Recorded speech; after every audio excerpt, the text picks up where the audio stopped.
ನಮಸ್ತೆ. ಪಂಚಭೂತಗಳಲ್ಲಿ ಐದನೆಯ ತತ್ವ ಆಕಾಶ. ಆಕಾಶ ತತ್ವ ನಮ್ಮ ಆಹಾರದಲ್ಲಿ, ನಮ್ಮ ದೇಹದಲ್ಲಿ ಅದರ ಶಕ್ತಿ ಕ್ಷೀಣಿಸಿದಾಗ ನಮ್ಮ ದೇಹದಲ್ಲಿ ಅಜ್ಞಾನ ಅಂದರೆ ನಮ್ಮ ಬುದ್ಧಿ ಅಜ್ಞಾನದಲ್ಲಿ ತುಂಬಿಕೊಳ್ಳುತ್ತೆ. ಎಷ್ಟು ಹೇಳಿದರೂ ಅರ್ಥನೇ ಆಗದೆ ಇರುವಂಥ ಸ್ಥಿತಿಗೆ ಹೋಗ್ತೀವಿ. ವ್ಯಾಮೋಹ ಜಾಸ್ತಿ ಆಗುತ್ತೆ. ಎಲ್ಲದರ ಮೇಲೂ ದುಃಖ, ಬೇಜಾರು ಜಾಸ್ತಿ ಆಗುತ್ತೆ. ಹಳೆಯ ದುಃಖಗಳು ಮೆದುಳಿನಲ್ಲಿ ಮರುಕಳಿಸ್ತಲೇ ಇರುತ್ತೆ. ಪ್ರಜ್ಞೆ ಇಲ್ಲದೆ ನಡ್ಕೊಳ್ಳೋದು, ಕಾನ್ಷಿಯಸ್ನೆಸ್ ಇಲ್ಲದೆ ನಡ್ಕೊಳ್ಳೋ ಅಂಥದ್ದು. ಮತ್ತು ಪ್ರಾಜ್ಞಾ ಸ್ಥಿತಿಯಲ್ಲಿ ಅವೇರ್ನೆಸ್ಸಲ್ಲಿ ಬದುಕದಿರ ಹೋಗ್ತೀವಿ.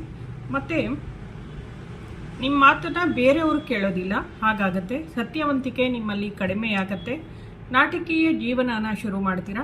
ಅನುಮಾನ ಪಡೋದು, ಇತರರನ್ನು ಗೌರವಿಸದೇ ಇರೋವಂಥ ಬುದ್ಧಿನೂ ಕಲ್ತ್ಕೋತೀರಾ. ಹಾಗಾಗಿ ನಾವು ಧ್ಯಾನ ಮಾಡಬೇಕು, ಸೈಲೆಂಟ್ ಮೆಡಿಟೇಷನ್ ಮಾಡಬೇಕು, ಶೂನ್ಯ ಧ್ಯಾನ ಮಾಡಬೇಕು, ಓಂಕಾರದ ಜೊತೆ ಧ್ಯಾನವನ್ನು ಮಾಡಬೇಕು.